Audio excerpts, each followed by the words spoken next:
안녕하세요. 저는 30대 여자입니다. 저는 몇 년 전 운명적인 남자를 만나 바로 얼마 전까지 결혼을 꿈꾸고 있었습니다. 그런데 결혼이라는 게 둘이 좋아서 한다고 쉽게 되는 게 아니더군요. 저와 남자친구는 여행 중 운명처럼 만났어요. 당시에 제가 다니던 직장에서 너무 힘든 일이 있어 무작정 회사를 그만두고 퇴직금을 들고 배낭여행을 떠났습니다.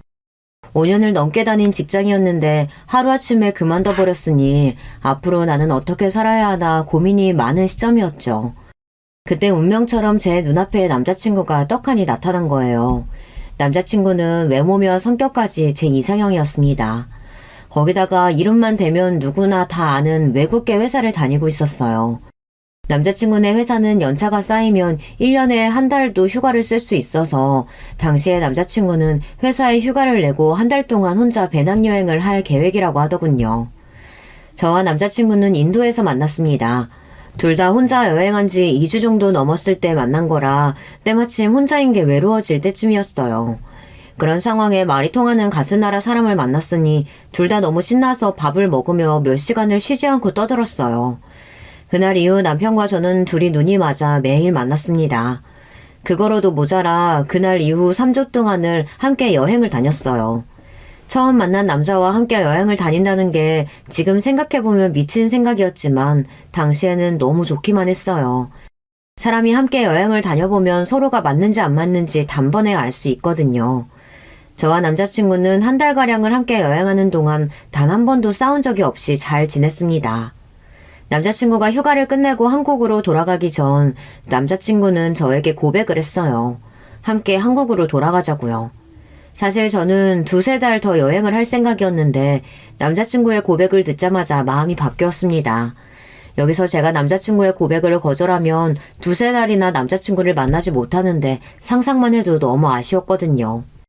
저와 남자친구는 함께 한국으로 돌아와 본격적으로 교제를 시작했습니다. 제 인생에서 그때의 배낭여행은 절대 잊을 수가 없어요. 남자친구를 만난 것도 만난 거지만 여러 나라를 여행하는 동안 제 가치관이 많이 달라져 새로운 일을 하는데도 굉장히 도움이 많이 됐습니다. 저는 여행에서 돌아오자마자 환경단체에서 일하기 시작했어요. 전 세계를 돌아다니고 보니 제가 뭘 하고 싶은지 어떤 일에 관심이 있는지 스스로 알게 됐거든요. 저는 직업뿐만이 아니라 가치관도 많이 달라져서 이런저런 후원 활동이나 봉사 활동에도 많이 참여했습니다. 거기다가 동물 복제에도 관심이 생겨 고기는 아예 먹지 않는 베지테리언이 되었어요. 몇 개월 사이에 제게 일어난 변화를 남자친구는 바로 곁에서 지켜보며 응원해주고 많이 도와줬어요. 여행 이후 갑자기 변한 저에게 부모님도 친구들도 쉽사리 적응하지 못했지만 남자친구는 달랐어요. 저의 모든 면을 좋아해줬습니다. 그런데 여행 이후 생각지도 못한 일이 저에게 생겼어요. 언제나 제 편이라고 생각했던 부모님과의 사이가 자꾸만 벌어졌습니다. 저희 부모님은 제 또래 친구들의 부모님보다 연세가 많아요. 부모님 2분 다 결혼을 늦게 하기도 했고 저도 늦게 생겨서 아버지께서 40이 넘어 저를 낳으셨거든요. 그렇다 보니 어릴 때부터 저는 공주처럼 귀하게 자랐어요. 부모님은 제가 하고 싶은 일이라면 뭐든지 다 해주셨습니다. 한 번은 그런 적도 있었어요. 제가 중학교에 입학했을 때쯤이었어요. 친구네 집에 놀러 갔는데 친구 방에 컴퓨터가 있더라고요. 당시에 집에 컴퓨터 있는 애들이 별로 없을 때였죠. 학교에서나 간신히 컴퓨터를 켜고 끄고 타자 연습이나 하던 때였거든요.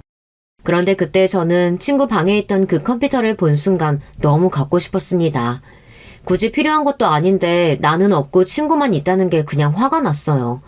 그날 저녁 저는 집에 가자마자 어머니를 잡고 조르기 시작했습니다. 컴퓨터를 사달라고요. 엄마, 왜 우리 집에는 컴퓨터가 없어? 내 친구네 집에는 다들 한 대씩 있던데 왜 우리 집에만 없냐고! 저는 컴퓨터가 너무 갖고 싶은 나머지 말도 안 되는 억지를 부렸습니다. 꼴랑 친구 한 명 집에서 컴퓨터를 보고 와서는 어머니에게 제 친구네 집에는 다 있다고 우겼어요. 그 집들은 다들 컴퓨터가 필요한가 보지. 우리 집은 컴퓨터 쓸 사람도 없는데 그 비싼 컴퓨터를 뭐하러 사? 어머니는 집에 컴퓨터 할 줄 아는 사람도 없는데 뭐하러 그 비싼 걸 사느냐고 화를 내셨어요. 할 줄 모르니까 빨리 사서 연습해야지. 앞으로는 컴퓨터 할 줄 모르면 취직도 못하고 대학도 못 간대. 누가 취직을 못하고 대학을 못 가? 때마침 퇴근하고 돌아온 아버지께서 제 이야기를 듣고 놀라 방으로 들어오셨어요. 저는 곧장 아버지에게 달려가서 팔을 당기기 시작했어요. 아빠, 나도 컴퓨터 갖고 싶어. 우리 반에 나만 빼고 애들 다 있는데 엄마는 필요 없다고 안 사준대. 지금 생각하면 저도 창피합니다. 6살도 아니고 중학교까지 입학한 애가 갖고 싶은 게 있다고 엉엉 소리까지 내면서 운다는 게 참 철딱선이 없기는 해요. 하지만 아버지에게는 저의 그런 억지가 통한다는 걸 아는 저로서는 그 방법밖에 없었습니다. 역시나 제 생각이 맞았어요. 아버지는 저만 없다는 말에 단번에 꽂혀서 눈이 휘둥그레지셨습니다. 그러고는 곧바로 어머니에게 컴퓨터가 어디서 파느냐고 물으셨어요. 다른 애들 다 있는데 우리 새끼만 없으면 되나? 절대 안 되지. 가자. 아빠가 지금 바로 와서 컴퓨터인지 다 사줄게. 저는 너무 좋아서 아빠의 어깨에 매달려 폴짝폴짝 뛰어다녔습니다. 아버지는 퇴근하고 들어와 저녁도 드시지 않고 그날 바로 저를 데리고 동네 대리점에 가서 200만 원이 넘는 컴퓨터를 한 번에 사주셨어요. 다른 사람들이 들으면 애한테 필요한 거니까 당연히 사줄 수도 있지 뭐 하시겠지만 저희 아버지가 원래 그렇게 큰 돈을 쉽게 쓰시는 분이 아니에요. 어머니 아버지는 평생 농사만 지으시던 농사꾼의 아들로 태어나 일찍이 학업도 뒷전으로 하고 농사만 지으셨어요. 물론 농사를 지으시는 분들이 다 그런 건 아니지만 저희 부모님은 두 분 다 몸에 절약이 밴 분들입니다. 본인들은 옷은 물론이고 속옷이나 양말도 1년에 한 번 살까 말까해요. 심지어 구멍이 나면 항상 바느질을 해서 입으십니다. 어머니 아버지가 10,000원 이상 하는 걸 사는 걸 본 적이 없어요. 외식이나 배달도 제가 먹고 싶다고 할 때만 사주시지 본인들이 드시고 싶은 걸 사서 드시는 걸 본 적이 없습니다. 그런 아버지가 제가 하고 싶고 갖고 싶다는 건 한 번도 뭐라고 하신 적이 없이 언제나 흔쾌히 사주셨습니다. 그날도 마찬가지였고요. 컴퓨터를 사서 너무 기분이 좋은 저를 데리고 아버지는 근처에 레스토랑까지 데리고 가서 돈가스도 사주셨어요. 그때 기분이 얼마나 좋았으면 아직도 기억이 생생해요. 그뿐만이 아니라 제가 하고 싶다는 게 생기면 언제나 싫은 소리 한 번 안 하고 다 하게 해주셨습니다. 제가 어릴 때는 변덕이 좀 있었어요. 형제도 없이 외동이다 보니 워낙 부족한 거 없이 컸습니다. 저야 뭐든 다 제 거였으니까요. 그래서 그런지 주변 친구들이 한다고 하면 저도 뭐든지 다 하고 싶었어요. 친구가 피아노 학원 다닌다고 하면 저도 가고 싶다고 했고 피아노를 하다가 태권도를 다니는 친구가 생기면 곧바로 태권도로 옮겨달라고 했어요. 그럴 때마다 부모님은 안 된다 된다 한 번 뭐라고 안 하시고 제가 하겠다는 대로 다 해주셨습니다. 그런 덕분에 저는 태권도, 피아노는 물론이고 미술, 바이올린, 바둑, 속셈학원 등등 안 다녀본 학원이 없을 정도예요. 그런 부모님께서 제가 하는 일에 안 된다고 처음으로 반대하신 일이 회사를 그만둘 때였어요. 제가 대학을 졸업하고 운 좋게 대기업에 입사했어요. 제가 운이 좋게 들어갔다라고 하면 다들 겸손할 필요 없다고 했지만 저는 정말 운이 좋았다고 생각해요. 사실 제 학벌이나 조건 가지고는 대기업에 들어갈 수 없는데 제가 대학 때 우연히 교수님 추천으로 함께 썼던 논문과 추천서가 좋게 작용해 대기업 관련 부서에 채용이 됐습니다. 그때도 사실 친구들이 다 교수님과 작업하기를 바랬었지만 욕심 많은 제가 그 자리를 놓치고 싶지 않아 매일 교수님을 찾아가 적극적으로 제 의지를 어필한 덕분에 함께 할 수 있었어요. 그래서 저는 항상 주변에 제가 운이 좋다고 이야기합니다. 저에게 있어서 우리 부모님과 부모 자식 간으로 만나게 된 게 저에게는 운이 좋은 일이었으니까요. 어려서부터 부모님께서 부족한 거 없이 키워주신 덕분에 저는 어디를 가나 기 안 죽고 당당하게 해낼 수 있었어요. 그리고 제가 대기업에 취직됐던 그날 부모님께서는 저보다 더 너무 기뻐하셨습니다. 부모님 두 분 다 저를 너무 사랑해서 부족한 것 없이 다 해주셨지만 혹여나 한편으로는 너무 오냐오냐 키웠기 때문에 제가 알아서 밥벌이라도 할까 항상 걱정하셨었대요. 그런데 제 힘으로 대기업까지 들어갔으니 더 기쁘셨던 거죠. 우리 딸이 이렇게 해낼 줄 나는 알았다. 대견해 우리 딸. 갖고 싶은 거 있으면 아버지한테 말만 해. 아버지가 다 해줄 테니까. 취직한 것만으로도 너무 날아갈 듯이 기뻤는데 아버지는 제가 원하는 건 뭐든지 해주시겠다고까지 했어요. 저는 그 순간 기회는 이때다 싶어서 아버지에게 평소 제가 갖고 싶었던 비싼 외제차를 사달라고 했습니다. 사실 아버지가 사주시지 않아도 상관없었지만 이왕 말하는 거 진짜 갖고 싶었던 차로 질러버렸죠. 그런데 그때도 아버지는 호탕하게 웃으시면서 좋다고 사주겠다고 하셨습니다. 지금 생각하면 당시에 아버지께서 10년도 넘게 타던 차를 타고 계셨는데 제 차부터 덥석 사주신 걸 보면 정말 너무 죄송해요.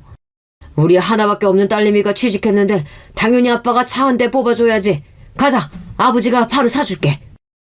아버지는 고민도 잠깐 안 하시고 정말 제가 말한 외제차를 바로 뽑아주셨어요. 저는 지금 생각해도 그때가 제가 참 철이 없었던 것 같아요. 아버지가 해주시면 조금의 망설임도 없이 마냥 좋기만 했습니다. 언제나 저에게 헌신적이기만 하셨던 부모님께서 제가 회사를 그만둔다고 했을 때 처음으로 저에게 화를 내셨어요. 남들은 못 들어가서 안달인 그 좋은 직장을 갑자기 그만둔다는 게 말이 되니? 네 나이도 이제 30 넘었는데 지금 회사에서 나오면 어디서 널 받아주겠어? 지금까지 살면서 부모님에게 잔소리 한 번 안 듣고 편하게 자란 입장에서는 어머니의 말이 귓등으로 들리지 않았어요. 갑자기 왜 저러시나 싶었죠.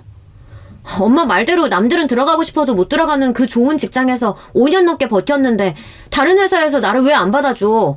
나 그만둬도 다른 회사 충분히 들어갈 수 있으니까 걱정하지 마요.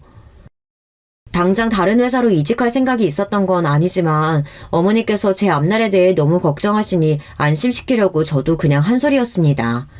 그런데 그 말에 어머니께서 또 꼬투리를 잡았어요. 네가 철이 없어서 뭘 몰라서 그러는데 요즘 뉴스 봐봐. 좋은 대학 나오고 스펙 빵빵한 애들도 취직 안 된다고 다 집에서 놀고 있다는데 너처럼 나이도 차고 학벌도 안 좋은 애를 어디서 또 뽑아주겠어? 갑작스러운 어머니의 현실 조언에 저도 적잖이 놀랐습니다. 그때까지 한 번도 제가 하는 일에 대해 잔소리를 하신 적이 없는 분이 그러시니 저도 당황스럽더군요. 저는 아무리도 쉽게 넘어가질 것 같지 않아 아버지를 향해 도움을 청했어요. 눈물이 그렁그렁한 눈으로 아버지께 도와달라는 듯 애절하게 바라보았습니다. 그런데 아버지의 반응마저도 평소와 달랐어요. 나도 이번만큼은 네 엄마 말이 맞는다고 본다. 너도 이제 슬슬 괜찮은 남자 만나서 시집 가야지. 요즘 세상에 어떤 남자가 30 넘어서 직업도 없는 여자랑 결혼하겠어. 아버지의 말에 저는 순간 당황해서 말문이 턱하고 막혔습니다. 저 모르게 어머니 아버지 두 분이 미리 짜시기라도 하셨는지 아버지의 말투도 굉장히 단호하시더라고요. 저는 안 되겠다 싶어서 애교 작전을 썼습니다. 에이, 내가 시집을 가기는 왜 가요? 나는 시집 안 가고 엄마 아빠랑 평생 같이 살 건데. 바로 얼마 전까지만 해도 제가 시집 안 가고 어머니 아버지랑 산다고 하면 두 분 다 그렇게 좋아하시더니만 어느새 반응이 싹 달라졌더군요. 심지어 아버지께서 저에게 버럭 소리까지 지르셨어요. 아이고 얘 봐라. 무서운 소리 하고 있네. 네 아버지 나이도 이제 조금 있으면 8순이야. 내가 언제까지 네 뒤치다거리만 하냐? 너 회사 그만두려거든. 내가 사준 차 토해내고 그만둬. 태어나 처음 저에게 화내시는 아버지의 모습에 저도 민망하고 놀래기는 했지만 철딱선이 없는 딸내미가 어디 가나요. 저는 부모님의 만류에도 제 멋대로 회사를 그만뒀습니다. 사실 제 성격에 오래 참고 다닌 거예요. 원래 제 성격대로라면 매일 제 학벌 가지고 차별하고 무시하는 팀원들하고 반년도 못 참고 그만뒀을 거예요. 5년이나 참고 다닌 것도 기적입니다. 놀라운 건 아버지께서 정말로 제 차를 뺏어갔어요. 회사를 그만뒀을 때까지는 별말 안 하시더니 제가 퇴직금을 가지고 무작정 배낭여행을 가겠다고 하자 끓어오르는 화를 참지 못하신 아버지는 차를 가져다가 팔아버리셨습니다. 아이고, 자식 새끼 키워봐야 다 소용없다더니만. 어째 저렇게 자기밖에 모르고 철이 없는지. 취직해서 이제 좀 사람 구실을 하고 사나보다 했더니만 다 그 여자애가 배낭 하나 달랑 들고 여행을 간다네. 제가 여행 가는 날 짐을 싸서 나오는데 아버지는 뒤에서 고글하듯 소리를 지르셨어요. 저도 마음에 걸리는 게 많았지만 이미 제가 선택한 일이라 물을 수도 없었습니다. 제 인생에서 한 번쯤은 꼭 해보고 싶던 일이었으니까요. 그렇게 제멋대로 떠나버렸던 제가 계획보다 몇 달 빨리 한국에 들어오자 부모님은 좋아하셨습니다. 부모님은 제가 막상 나가보니 힘들어서 일찍 들어왔구나 라고 생각하시는 것 같았어요. 그런데 기쁨도 잠시 제가 갑자기 남자친구가 생겼다고 하질 않나 어울리지도 않는 환경단체에 취직하겠다고 하고 그렇게 좋아하던 고기도 안 먹겠다고 하니 기막혀야 하셨어요. 그리고 또 한 가지, 제가 여행하고 남은 퇴직금을 가지고 본가를 나와 독립해서 서울에 살겠다고 하자 부모님은 입에 거품까지 물고 노발대발 난리가 났습니다. 너 도대체 배낭여행이니 뭐니 가서 무슨 일이 있었던 거야? 뭔 짓을 하고 돌아다녔길래 사람이 이렇게 180도 변할 수가 있어? 너 인도에서 만났다던 그 남자친구가 너더러 서울로 나와서 살라고 그러디? 그놈이 너를 이렇게 이상하게 만든 거냐고? 맞네, 맞아. 그놈한테 아주 나쁜 물이 제대로 든 거네. 부모님은 여행에서 돌아와 달라진 제 모습을 보고 놀라셔서는 이게 다 제 남자친구 때문이라고 생각하셨어요. 그런 거 아니에요. 저도 이제 나이도 먹을 만큼 먹었고 제가 뭘 좋아하는지 뭘 잘하는지 정도는 알아요. 앞으로 결혼하기 전에 꼭 한번 혼자 살아보고 싶어서 그런 거니까 엄마 아빠가 좀 이해 좀 해주세요. 정 제가 하는 일이 못 믿어오시면 회사도 소개시켜드리고 제 남자친구도 인사시켜드릴게요. 부모님에게 이해받지 못한다는 게 저로서는 속상했지만 그렇다고 부모님과 사이가 벌어진 채로 지내고 싶지는 않았어요. 부모님의 허락을 받지 않은 채로 배낭여행을 갔을 때도 내내 불안하고 찝찝한 마음을 계속 안고 있었거든요. 앞으로 독립을 하면 영영 부모님과는 함께 못 살 수도 있는데 이런 채로 독립하고 싶지는 않았습니다. 그래도 다행이었던 건 부모님께서 남자친구를 예뻐해 주셨다는 겁니다. 처음에 여행지에서 둘이 만났다는 소리만 듣고 만나기 전부터 쏙 좋아하시지 않으셨는데 막상 남자친구를 직접 만나고 나서는 생각이 달라지셨어요.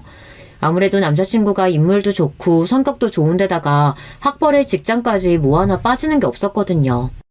그러다 보니 부모님은 남자친구를 만나고 나서 저에 대한 걱정을 한시름 놓으셨어요. 오히려 혼자 나가서 살 생각하지 말고 바로 결혼을 하는 게 어떠냐고 하셨어요. 이 아버지가 급하게 서두르는 것처럼 보이겠지만 이 아버지가 남들보다 자식을 늦게 봐서 나이가 많잖아. 우리 딸 결혼해서 손주까지 낳고 사는 거 보려면 한시가 급하다. 독립이니 뭐니 할 생각하지 말고 그냥 결혼부터 후딱 해버려. 결혼만 하면 아빠가 서울에 좋은 아파트도 사줄게. 눈치 없는 저는 그때까지도 몰랐었는데 부모님께서는 저를 보며 항상 걱정하시고 조바심을 내시던 게 바로 이런 이유에서였어요. 당신들이 이제 연세가 많아져서 언제까지 제 곁에 있어줄 수 있을지 모르는데 한시라도 빨리 제가 자리를 잡고 제 곁에 있어줄 짝을 찾아주고 싶으셨던 거죠. 부모님이 보시기에는 제가 항상 철딱선이 없는 짓만 하고 다니는 것처럼 보이니 조바심을 안 낼 수 없었던 거예요. 부모님이 저에 대해 뭘 걱정하시는지 알게 되고 나니 저도 한결 마음이 놓였습니다.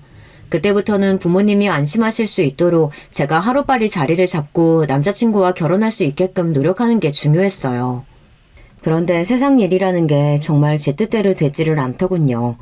새 직장에서도 어느 정도 자리를 잡게 돼서 슬슬 남자친구와 결혼 이야기를 하기 시작했는데 예상치도 못했던 문제에 직면하게 됐어요. 남자친구의 아버님께서는 저를 며느리감으로 허락하지 않으셨습니다. 시아버지와 저는 첫 만남부터 어긋났습니다. 남자친구와 함께 시아버지를 만나기 전 저는 우연히 시아버지를 만났어요. 제가 근무하는 환경단체의 특성상 워낙 집회도 많고 소송에 참여하는 일도 많아요. 당시에도 제가 담당하던 소송이 하나 있었습니다. 환경부와 관련된 일이라 환경부 소속 공무원들을 만나 이야기를 나눌 일이 많았는데요. 그런데 그들 중 유독 저와 직원들을 적대적으로 대한 교수님이 한 분 있었어요. 환경부에서 자문을 구하기 위해 부른 교수라고 하는데 그 교수는 저희 같은 환경단체에 굉장히 불만이 많은 분이었죠. 저희를 만나자마자 퉁명스러운 말투로 공격을 했어요. 환경을 지키고 싶으면 더 공부하고 연구를 해야지. 무조건 사람들만 우르르 때로 끌고 와서는 피켓 만들고 소리만 지르고 있으면 되나? 무식하게. 무식이요? 지금 말 다 하셨어요? 저희도 알아볼 만큼 알아보고 공부할 만큼 공부해서 말씀드리는 거예요. 저희라고 매번 힘들게 밖에 나가서 시위하고 싶겠어요? 좋게 좋게 이야기하려고 해도 무작정 돈이랑 권력으로 밀어붙이시니 우리 입장에서는 어쩔 수 없이 이렇게라도 하는 겁니다. 환경단체에서 일하기 시작하면서 워낙 말이 안 통하는 사람들을 만나는 게 제 일이다 보니 이상할 것도 없었습니다. 저는 평소처럼 지지 않고 제 생각을 또박또박 말했어요. 아이고, 세상에 할 일이 얼마나 많은데 굳이 남한테 피해주는 일을 해가면서 월급을 받기를. 자네 부모들도 이러고 다니는 거 아시나? 저도 웬만하면 좋게 넘어가려고 했는데 부모님까지 걸고 넘어가니 참을 수가 없더군요. 교수님이야말로 배울 만큼 배우셨다는 분이 어쩜 그렇게 몰상식한 말을 하실 수가 있어요? 일 얘기하러 와서 우리 부모님 이야기가 여기서 왜 나와요? 제 말에 얼굴이 붉어진 교수가 더 할 말이 없는지 연씩 씩씩대다가 이제는 하다하다 나이까지 들먹였습니다. 젊은 아가씨가 어른들 앞에서 바락바락 대드는 것 좀 봐. 시집가면 시어른들 여러 번 뒷목 잡게 하겠어. 일 이야기하러 왔으면 일 얘기나 하시죠. 굳이 안 해도 될 말까지 하시지 말고요. 교수인지 뭔지 아는 아저씨가 자꾸만 선을 넘으니 저도 짜증이 나서 소리를 버럭 질렀습니다. 제 말에 교수는 말세네 뭐네 하면서 혀까지 끌끌 찼어요. 그런데 세상이 좁아도 너무 좁습니다.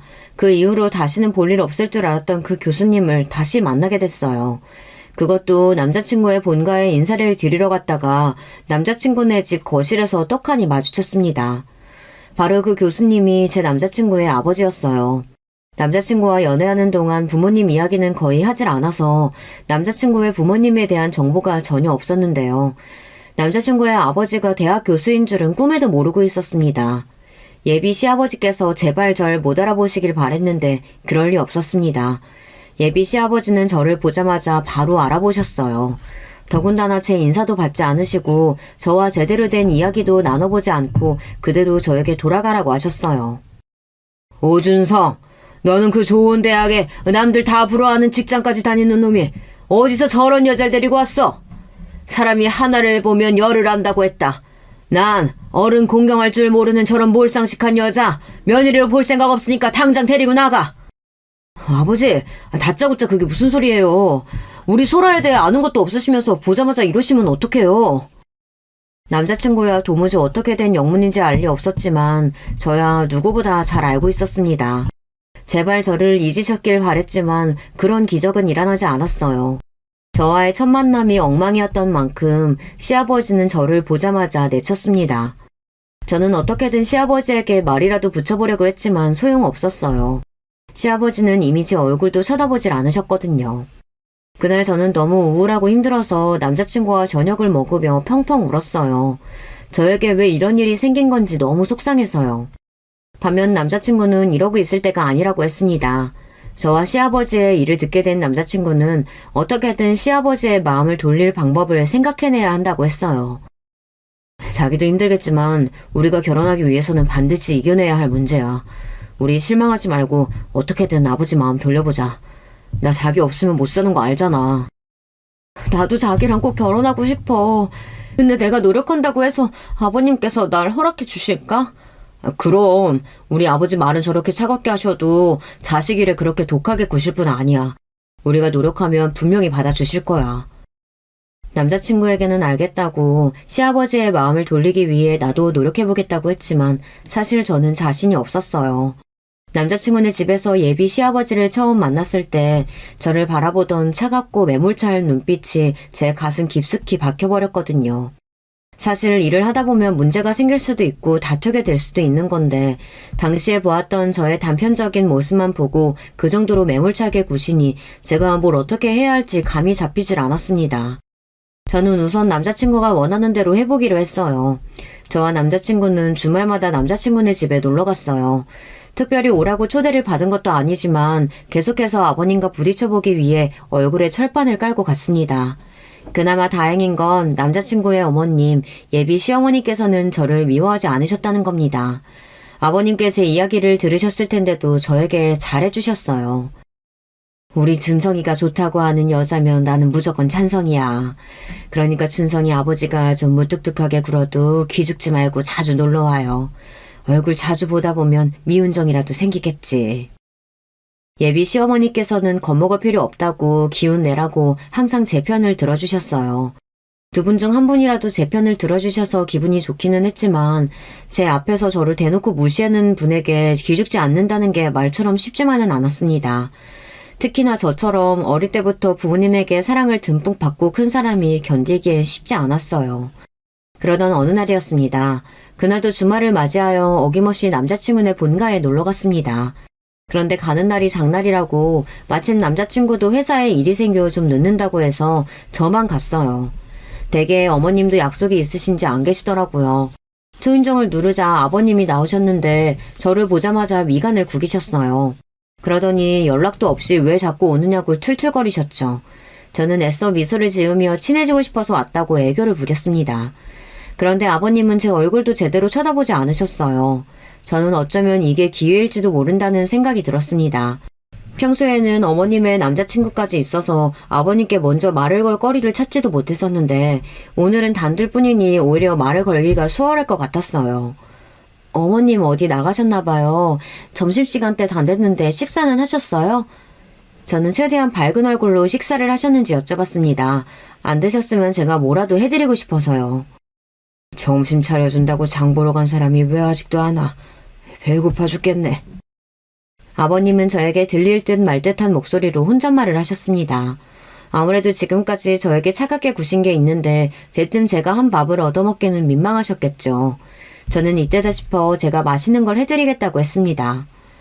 집에 아무것도 없다고 장 보러 간 건데 살림도 안 해본 처자가 제대로 차릴 수나 있겠어?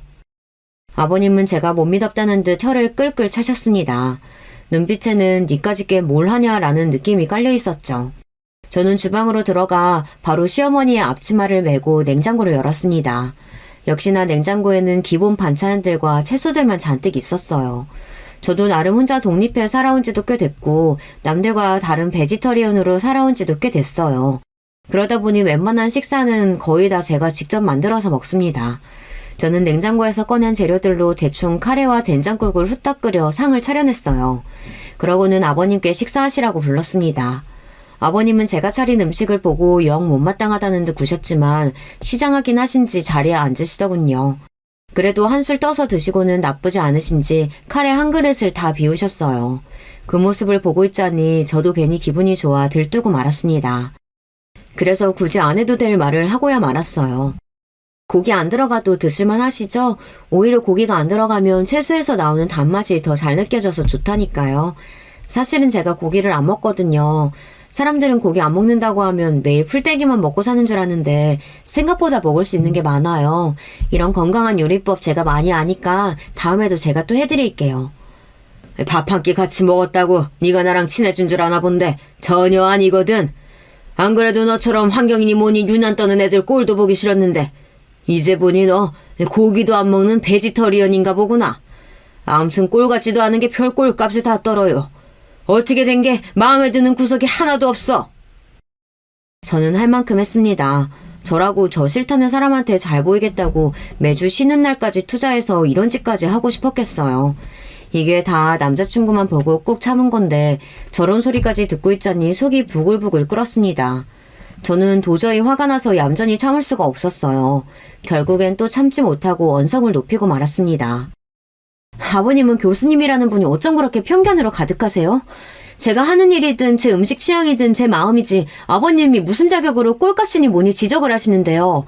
그런 고지식한 생각으로 학교에서 학생들 가르치실 수 있겠어요? 아이씨고? 네가 학생들을 잘 가르치는지 못 가르치는지 네가 봤어? 그리고 너 왜 은근슬쩍 나더러 아버님이래? 난 네 아버님 하겠다고 한 적 없다. 네, 알겠습니다. 저도 교수님처럼 고지식한 분한테 아부까지 해가면서 이 집 며느리 될 생각 추호도 없어요. 그래, 아주 잘 생각했다. 이제야 너랑 나랑 생각이 맞는구나. 볼일 끝났으면 이제 그만 내 집에서 썩 나가라. 저는 안 그래도 나갈 생각이었다고 소리를 버럭 지르고는 남자친구네 집 현관을 박차고 나왔습니다. 그때 집 안쪽에서 저거 버르장머리 없는 것 좀 보라고 소리를 지르는 아버님의 목소리가 들렸지만 저는 아랑곳하지 않았어요. 그리고 남자친구네 집을 나오자마자 저는 벅차오르는 감정을 주체하지 못하고 바로 남자친구에게 전화해 이별을 구했습니다. 그 순간만큼은 진심이었어요. 아무리 제가 남자친구를 사랑하더라도 저렇게 고집불통 할아버지와는 단 1분인 2도 함께 지낼 수 없을 것 같았거든요. 저는 정말 그렇게 남자친구와 끝내려고 했어요. 그런데 그 또한 마음처럼 쉽지 않았습니다. 남자친구는 제 이별 통보에 눈물 콧물을 다 흘리며 저에게 애원했습니다. 저와 헤어지고 싶지 않다고요.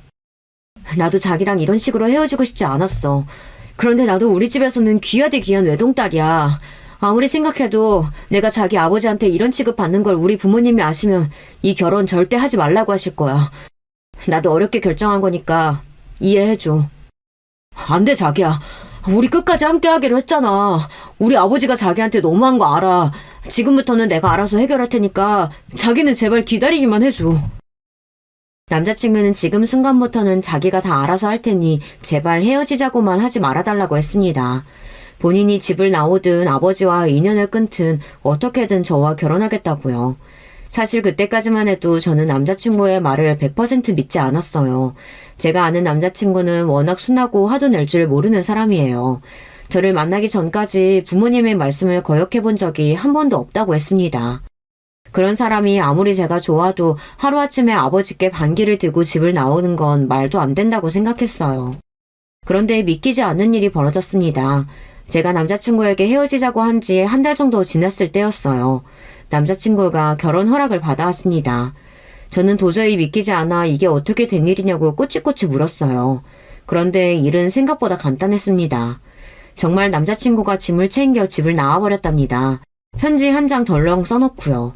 편지에는 저와 헤어지면 이 세상에 살아갈 이유가 없다고 적어놓고 집을 나와버렸답니다. 그러고는 회사에도 휴가까지 내고 2주 정도 잠수를 탔대요. 저는 남자친구에게 이야기를 듣는 내내 놀라서 왜 그런 짓까지 했냐고 화를 냈어요. 아무리 나랑 헤어지기 싫어도 그렇지 다 큰 어른이 그런 짓까지 하면 어떡해. 아버님은 그렇다 치고 어머님은 얼마나 마음 졸이셨겠어. 에이, 내가 바본가. 어머니한테는 미리 다 말해뒀지. 어머님이 바람잡이까지 해주신 덕분에 아버지가 정신 차리신 거야. 어머님이 편지를 들고 울고불고하며 실종신고를 한 해 만에 하신 덕분에 아버님까지도 불안해서 여기저기 남자친구 친구들에게 전화를 돌렸대요. 거기다가 어머님이 저에게도 연락했는데 저는 전혀 모른다고 했다고 거짓말까지 하셨답니다. 그 일로 아버지가 눈물까지 보이셨대요. 자기 때문에 귀하디 귀한 아들이 혹시나 나쁜 선택을 하기라도 할까봐 불안해서요. 그리고 얼마 뒤 아버님이 돌아오기만 하면 결혼이든 뭐든 네 마음대로 하라고 문자를 남자친구에게 보내셨답니다. 그러고는 곧바로 남자친구가 집에 돌아간 거예요. 다 알아서 하겠다던 남자친구의 계획은 어쨌든 성공했습니다. 그렇게 결혼 허락을 받게 된 저와 남자친구는 행여나 예비 시아버지께서 딴소리 하실까봐 곧바로 결혼 준비에 돌입했어요. 그러던 중 드디어 상견례 날이 밝았어요. 저는 이게 꿈인가 생시인가 싶어 믿기지 않았습니다. 간신히 결혼 허락을 받기는 했지만 여전히 시아버지께서는 저를 탐탁지 않게 여기세요. 그러다 보니 저는 상견례 직전까지 시아버지의 마음을 얻기 위해 부단히도 노력했습니다. 지난 며칠 동안 남자친구와 저는 데이트나 결혼 준비보다 어떻게 하면 시아버지에게 사랑을 받을 수 있을까만 생각했어요. 남자친구에게 물어 시아버지가 좋아하신다는 음식을 구해 부산까지 다녀오는 건 물론이고 시아버지께서 젊어서부터 서예를 좋아하신다고 해서 유명한 서예가의 글자까지 구해서 선물하기도 했습니다. 워낙 말수도 적고 무뚝뚝하신 분이시라 제 앞에서 좋아하는 티를 내지는 않으셨지만 남자친구의 말이 그래도 제가 점수를 좀 딴 것 같다고 했어요. 그래서 저는 상견례 날 조금의 실수도 하지 않기 위해 만만의 준비를 하고 상견례 장소에 갔습니다. 기껏 힘들게 딴 점수를 다시 깎일 수는 없으니까요. 저와 남자친구는 약속한 상견례 시간보다 30분이나 먼저 도착해서 식당의 음식이며 예약한 방까지 직접 다 확인했어요. 남자친구는 이렇게까지 하지 않아도 된다고 했지만 저는 제 두 눈으로 다 확인할 때까지 불안감이 잦아들지 않았거든요. 시아버지가 워낙 꼼꼼하고 예민하신 분이라는 걸 알고 있는 이상 조금의 꼬투리도 잡힐 일은 하고 싶지 않았습니다. 식당 예약 시간이 다 되어가자 저와 남자친구는 양가 부모님을 맞이하기 위해 식당 주차장까지 마중을 나갔어요. 저희 친정 부모님께서 지방에서 바로 올라오시느라 약속 시간보다 조금 늦으실 수 있다고 하셨거든요. 친정 부모님은 상견례 시간이 5분도 채 남지 않았는데 식당 근처 골목에서 길을 몰라 헤매고 있었습니다. 도대체 어디 계신 거야? 자기 부모님은 거의 다 오셨을 텐데 이러다가 늦으시는 거 아니야? 제가 이렇게 긴장하는 성격이 아닌데 시아버지에게 잘 보이고 싶은 마음에 손에 땀이 흥건할 정도로 긴장을 했습니다. 일 때문에 늦게 출발하셔서 어쩔 수 없이 늦으시는 건데 뭘. 그래봤자 몇 분인데 우리 부모님도 당연히 이해하실 거야. 남자친구는 저를 안심시키려고 괜찮다고 했지만 제 마음은 그렇지가 않았습니다. 조금이라도 시아버지에게 말을 들을 만한 일은 하고 싶지 않았어요. 아니나 달라요. 시아버지는 주차장에 도착해 차에서 내리자마자 저희 부모님은 아직 안 오셨냐부터 물으셨어요. 근처에 거의 다 오셨다는데 길 찾기가 어려우신지 조금 헤매시나 봐요. 금방 오실 거니까 먼저 들어가 계세요. 우리가 우리만 좋자고 이 동네로 식당을 잡았나 보다. 사돈댁은 서울도 잘 안 올라오실 텐데 그냥 사돈댁에 가까운 동네로 잡을걸. 조수석에서 내리신 시어머니께서 혹여나 제가 눈치라도 볼까봐 먼저 나서서 걱정해 주셨어요. 하지만 역시나 시아버지의 반응은 달랐습니다. 우리가 서울 중심부에 사는데 굳이 경기도 외곽까지 나간다는 게 말이 돼? 길을 모르면 일찍 서둘러서 나오셔야지.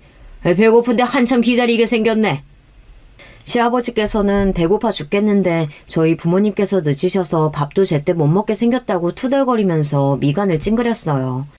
시아버지의 행동에 시어머니는 애써 한마디 하려다가 제게 눈을 찡긋해 보이시더니 시아버지를 끌고 식당 안으로 들어가려고 하셨습니다. 그런데 그때였어요. 때마침 식당 주차장 안으로 익숙한 차 한 대가 들어왔습니다. 저는 반가운 마음에 저도 모르게 운전석에 계신 아빠를 향해 아빠를 외치며 손을 흔들었어요. 그런데 그 순간 시아버지의 반응이 기가 막혔습니다. 역시나 예상외의 반응이었어요. 친정 아버지께서 타고 온 차량을 보더니 이게 실화가 맞느냐고 언성을 높이시며 한숨을 크게 내쉬었어요. 설마 새아기 너 저 1톤 트럭 보고 너희 아버지 차라고 손 흔드는 거냐? 저는 도대체 뭐가 문제인 건지 몰라 순진한 얼굴을 하고 시아버지를 향해 고개를 끄덕였습니다. 네, 아버지 트럭 맞는데 왜 그러세요? 저는 정말 무슨 연유로 물으시는 건지 새까맣게 몰랐어요. 그래서 해맑게 저희 부모님이 맞다고 했습니다. 그런데 그때였어요. 시아버지께서는 생각지도 못한 막말을 저에게 퍼부었습니다. 에이, 내가 이럴 줄 알았어. 내가 사람을 딱 보면 안다니까. 이래서 내가 저런 볼품없는 애랑은 절대 안 된다고 한 건데 상견례 날 트럭이 뭐냐 트럭이. 에휴, 딱 봐도 거지 새끼들이네. 야 오준서, 내가 정말 웬만하면 그냥 결혼시키려고 했는데 저 트럭 보는 순간 정신이 번쩍 든다. 저런 거지 같은 집구석이랑은 결혼은 절대 안 돼. 당장 파혼해. 시아버지는 정신이 나가도 된통 나간 사람 같았어요. 저희 부모님이 트럭을 타고 주차장에 들어오시는 모습만 보고는 우리 집을 가지고 거지 새끼랍니다. 저는 너무 화가 나서 말문이 턱하고 막히고 말았습니다. 당신 미쳤어요? 사돈들 분들한테 어디서 그런 소리래요? 시아버지의 말에 놀란 시어머니는 서둘러 시아버지의 등을 한 대 때리시고는 제 앞으로 급하게 걸어 나왔습니다. 그러더니 저에게 사과하셨어요. 시아버지께서 워낙 뭘 모르고 하는 말이니까 기분 나쁘게 생각하지 말라고요. 그런데 그 순간 더 큰 문제가 생겼습니다. 트럭에서 내린 친정 부모님께서 시부모님께서 하시는 이야기를 다 듣고야 말았어요. 이게 다 무슨 소리야? 지금 감히 누구더러 거지라는 거야? 그 순간 저는 얼굴이 붉어지다 못해 귀까지 금방이라도 터질 것처럼 빨개졌습니다. 그 정도로 당황했어요. 저희 부모님도 성격이 장난이 아니세요. 저야 워낙 늦게 얻은 하나뿐인 딸내미다 보니 제가 무슨 짓을 하든 무슨 말을 하든 항상 져주시고 껌뻑하시지만 평소 일할 때는 전혀 그렇지 않으세요. 사람들 사이에서는 지독하다는 말까지 들을 정도로 악착 같은 분들이십니다. 그런 분들이 자식도 있는 바로 앞에서 저런 소리까지 들으셨으니 화가 나실만 했죠. 그날 제 상견례는 쫄딱 망해버렸습니다. 예약한 식당에 들어가기도 전에 주차장에서 친정아버지와 시아버지는 언성까지 높이며 싸웠어요. 특히나 시아버지께서 곧바로 사과하셨으면 그나마 넘어갈 수도 있는 일이었는데 곧 죽어도 잘났다고 떠드시는 바람에 일이 더 커졌습니다. 이왕 이렇게 된 거 그냥 솔직하게 말할게요. 애초에 제가 그쪽 따님 마음에 들어서 결혼 하락한 게 아니에요. 제 아들이 제 아니면 죽고 못 산다고 해서 내 아들이 아까워도 웬만하면 참고 보내려고 했는데 아무리 제가 참고 넘어간다고 해도 트럭은 도무지 참을 수가 없네요. 이건 뭐 동네 과일 팔러 온 과일 장사도 아니고 상견례 날 어디 딸 가진 부모가 트럭을 끌고 온답니까? 다시 한번 들어도 저는 시아버지의 말이 이해가 되지 않아요. 도대체 트럭이 뭐가 이상하다는 건지 모르겠습니다. 저뿐만이 아니라 그 자리에 있던 모두가 다 시아버지의 말을 이해할 수 없었어요. 그때였어요. 시아버지의 말도 안 되는 소리를 더 들어주고 싶지 않았는지 친정아버지께서 기가 막히다는 듯 소리까지 내면서 크게 웃었습니다. 그러면서 하시는 말씀에 그 자리에 있던 모두가 다 놀라 입이 쩍하니 벌어졌어요. 내가 원래 어디 가서 돈 자랑 같은 걸 하는 사람이 아닌데 오늘은 좀 해야겠네. 이봐요, 오준성 아버지. 당신 200억 가진 거지도 본 적 있어? 서울에서는 재산 200원 있는 사람한테도 거지라고 하나 보지? 200억? 아니, 말도 안 돼. 지금 바로 확인 안 된다고 그렇게 아무 말이나 막 하셔도 됩니까? 친정아버지의 말씀에 시아버지는 믿지 않았어요.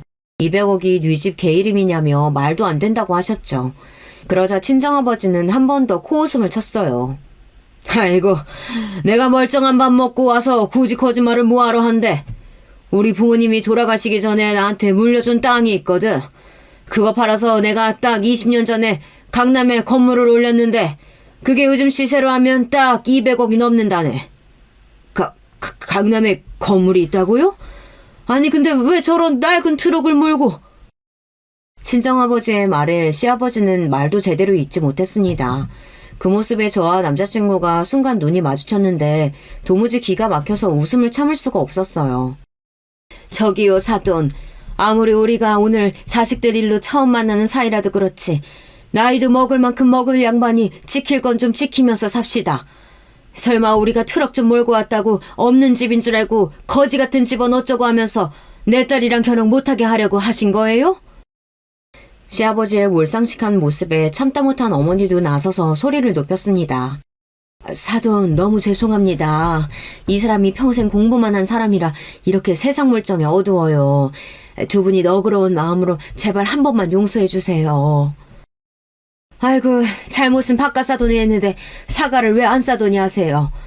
저는 안사돈께 그런 소리 듣고 싶지 않습니다. 어머니 말이 맞아요. 정작 만행은 시아버지가 다 저질러 놓고 사과는 시어머니께서 하는 건 말이 되지 않아요. 시어머니와 남자친구가 시아버지에게 빨리 제대로 사과드리라고 연신 이야기하자 시아버지는 붉어진 얼굴로 어쩔 줄 몰라 했습니다.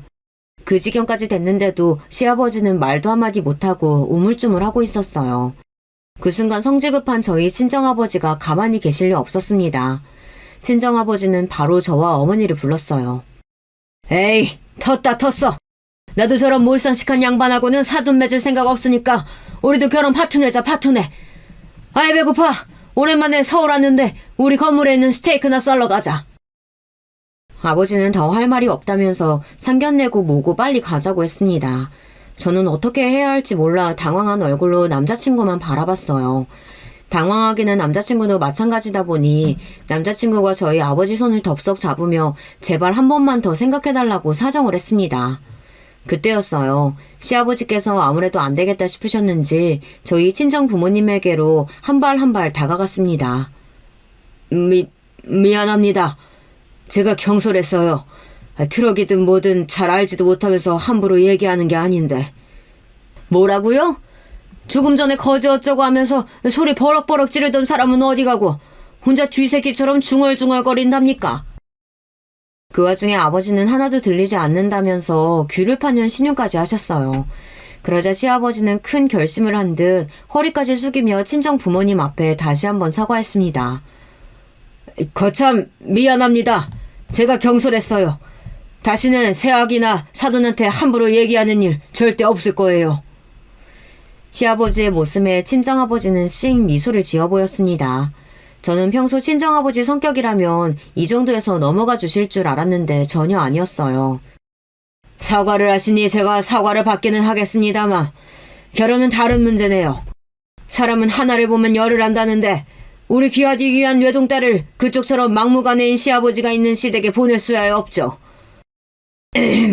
나는 더 할 말 없으니 그만 가보겠습니다. 친정아버지는 결혼은 다른 문제라면서 허락 못하겠다고 저를 데리고 식당을 나와버렸어요.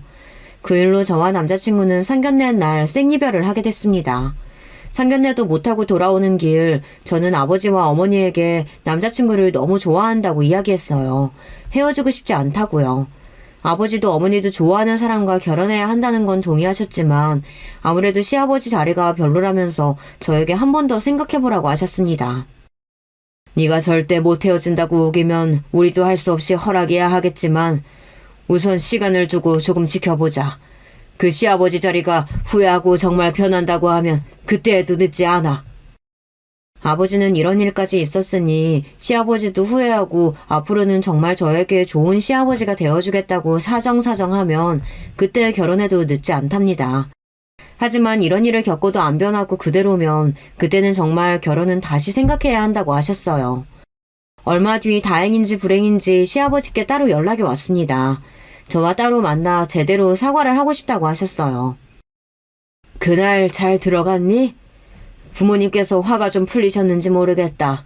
내가 지금까지 너한테 실수한 것까지 다 갚는다 생각하고 살면서 잘해줄 테니까 제발 부모님께 다시 한번 뵙고 싶다고 전해주렴. 시아버지는 전과 180도 달라진 모습으로 제게 사과했습니다. 그 모습을 보는데 저도 사실 고민이 좀 돼요. 남자친구를 많이 좋아하다 보니 저도 당연히 결혼하고 싶어요. 하지만 그날 저희 부모님의 재산 이야기를 듣고 시아버지께서 저렇게 달라지는 모습을 보니 저도 기분이 썩 좋지는 않더라고요. 저는 지금도 남자친구와 연락도 하고 만나고 있어요. 하지만 결혼은 아직 저도 고민이 좀 됩니다. 저희 부모님 말씀처럼 결혼이라는 건 양가가 가족이 되는 일인데 저런 시아버지를 제가 감당할 수 있을까 걱정이 되네요. 여러분의 생각은 어떠세요? 정말 시아버지께서 바뀌실까요? 그리고 만약 바뀌신다고 해도 우리 집 재산을 보고 바뀌는 게 의미가 있는 걸까 싶기도 합니다. 저는 아직도 고민 중이에요. 여러분의 생각이나 의견 댓글로 남겨주시면 제가 하나하나 다 읽어보고 참고하도록 하겠습니다. 지금까지 저의 이야기 끝까지 들어주셔서 감사해요. 여러분의 가정에는 언제나 즐거운 일만 가득하시길 바라겠습니다. 안녕하세요. 저는 경기도 수원에 사는 60대 주부입니다. 가족들과 시간 내어 여행 가는 게 요즘 제 낙이랍니다. 우리 부부한테는 딸 하나, 아들 하나 이렇게 남매가 있어요. 손주들과 여행을 다니니 예전에 우리 남매를 키우며 전국 여기저기 다녔던 게 기억이 납니다. 그렇다고 여행의 기억이 다 좋은 건 아니에요. 며느리랑 갔던 여행에서는 직장 생활이 불편했거든요. 제가 여러분께 들려드릴 사연은 바로 고부 갈등입니다. 보통 이러면 시집살이를 얘기하시더라고요. 그런데 저는 반대랍니다. 요즘은 오히려 시어머니들이 며느리에게 역으로 당한다는 소문 들어보셨어요? 제가 바로 그 사연의 주인공이에요. 사실 요즘 세대보다 우리 세대가 시집살이는 더 당했잖아요. 제 주변만 봐도 지금의 중년 세대는 완전히 끼인 세대더라고요. 저도 처음 결혼해서 시집 왔을 때 시집살이를 정말 심하게 당했습니다. 그 시절엔 다 그랬다고 하지만 유독 우리 어머니는 심하셨어요. 그래서 남편이 아직도 저에게 미안한 마음을 가지고 있을 정도로요. 하필이면 남편이 종갓집 3대 독자였거든요. 그래서 제사나 명절이 다가오면 몇 주 전부터 편두통이 올 정도로 심했습니다. 동네에서도 저 집은 도대체 뭐 얼마나 대단한 족보를 가지고 있냐고 물어볼 정도였어요. 김장도 얼마나 많이 했는지 모릅니다. 그래서 겨울이 다가오면 김장할 생각에 눈물이 나올 정도였어요. 지금 이거 가지고 우는 거야? 난 밭에서 일하면서 애 낳고 길렀어. 넌 편한 줄 알아야지. 이게 뭐가 힘들다고 그러니? 에이, 엄마, 왜 그렇게 말씀하세요? 여자에 미쳐서 날 홀대하는 거야? 어? 아이고 서운해. 시어머니는 제가 힘들어하거나 울면 꼭 저렇게 말씀하셨습니다. 시아버지는 말을 아예 안 하시고 침묵을 유지하던 분이셨어요. 시어머니처럼 저를 괴롭히진 않았지만 그렇다고 도움도 되지 않던 분이셨죠. 또 제가 딸을 낳고 지병으로 비교적 젊은 나이에 돌아가셨어요. 반면 저를 괴롭게 했던 시어머니는 우리 남매가 다 결혼하고 나서 돌아가셨어요. 우리 부부 자식들은 첫째가 아들이고 둘째가 딸인데 첫째 아들의 첫 손주는 보고 돌아가셨습니다. 시어머니는 암으로 돌아가셨는데 죽기 전에 저에게 그동안 미안했다고 하시고 돌아가셨어요. 그런 걸 보면 본인도 알긴 했나 보더라고요. 저는 워낙 심하게 시집살이를 당해서 우리 며느리한테는 그러지 말아야겠다고 생각했습니다. 사위 사랑은 장모라는 말 아시죠? 보통 사위를 백년 손님처럼 챙기고 며느리랑 갈등이 많잖아요. 그런데 저는 사위가 인사하러 왔을 때보다 며느리가 인사하러 왔을 때 더 긴장했어요. 그날 제가 너무 떨어서 남편이 청심환까지 사다 줄 정도였습니다. 다들 그러시겠지만 원래 자기 자식이 제일 잘나잖아요. 저도 우리 남매가 어디 가서 빠질 사람들은 아니라고 생각해요. 아들은 어렸을 때부터 유난히 공부를 잘했습니다. 그래서 학창시절 내내 사고 한 번 안 치고 자랐어요. 활발하고 명랑했던 딸과 달리 아들은 성격도 내성적이었습니다. 어렸을 때부터 원래 성격 자체가 그랬어요. 나연아, 오빠 그만 괴롭혀. 도대체 왜 그러는 거야? 오빠 공부하니까 그만 괴롭히고 나가 놀아. 제가 딸한테 매일같이 하던 말도 아들을 괴롭히지 말라는 소리였거든요. 옆집 지영이 엄마가 저에게 딸하고 아들하고 성격이 바뀐 것 같다는 말까지 했죠. 딸은 여자아이답지 않게 몸으로 사고도 자주 쳐서 병원 신세를 지곤 했거든요. 흔히 말하는 골목대장 아시죠? 초등학생 때는 같은 반 남자애를 때려서 제가 학교에 불려가곤 했습니다. 너무 활발해서 남편과 저는 어디서 저런 성격이 나온 건지 궁금했어요. 반면 아들은 신생아 때부터 조용했습니다. 시어머니가 아들 보고 선비라고 부를 정도로요. 어렸을 때부터 혼자 책 읽고 공부하는 것을 좋아했죠. 그래서 학교에 들어가서도 항상 전교 1등을 놓치지 않았어요. 항상 아들만 생각하면 기특하고 신기한 마음이 들었습니다. 저 때는 남편이 그냥 일반 회사에 다녀서 사실 자식들에게 사교육을 많이 시켜주지 못했거든요. 다른 전교권 학생들은 과목마다 과외도 하고 학원에 다닌다는데 저는 딱 수학과 영어만 보내줬습니다. 그런데도 우수한 성적으로 항상 전교 1등을 놓치지 않는 아들을 보고 얼마나 고마웠는지 몰라요. 아니 그렇게 학교장 추천으로 무려 서울대에 입학하기까지 되었습니다. 처음에 서울대 입학증을 보여줬을 때 남편과 저는 믿지 않았어요. 도저히 믿을 수가 없었습니다. 그런데 진짜 사실이라는 것이 현실로 느껴지니 그때부터 눈물이 나기 시작했어요. 아들은 대학에 가서도 조용하게 공부도 하고 연애도 하며 믿음직한 아들로 생활했습니다. 졸업하기 전에 회계사 시험에 통과해 전문직 직업도 가지게 됐죠. 우리 아들 졸업하기 전에 회계사 시험 통과한 거 너무 축하해. 진짜 자랑스럽다. 그러니까 평생 제대로 지원도 못 해줬는데 이렇게 잘 자라줘서 미안하고 고마워. 에이, 엄마랑 아빠 없었으면 저 이렇게 통과 못했어요. 저야말로 감사해요. 이렇게 아들은 제 인생에 있어 가장 소중한 선물이고 보물이었어요. 그래서 아들이 결혼할 여자라고 며느리를 데려왔을 때 무조건 찬성했습니다. 며느리의 첫인상은 그렇게 막 좋진 않았어요. 며느리는 굉장히 화려하게 꾸미고 다니는 편이었는데요. 머리부터 발끝까지 휘황찬란하게 꾸몄더라고요. 귀걸이와 반지 같은 장신구부터 수수함과는 거리가 멀었어요. 사실 평생을 공부만 한 아들이라 제대로 여자를 골랐을지 걱정되긴 했지만 우리 아들의 선택이니 믿어주고 싶었죠. 평범한 회사원이던 남편도 아이들이 성인이 되고 오히려 회사에서 일이 잘 풀렸어요. 그래서 아들에게 마음껏 지원도 해줄 수 있었습니다. 형식적인 잡다하고 자질구레한 거 생략하고 너희가 원하는 곳에 돈을 오히려 썼으면 좋겠어. 우리 며느리는 그래도 뭐 원하는 거 있을까? 어머님. 사실 저는 샤넬백이 가지고 싶어요.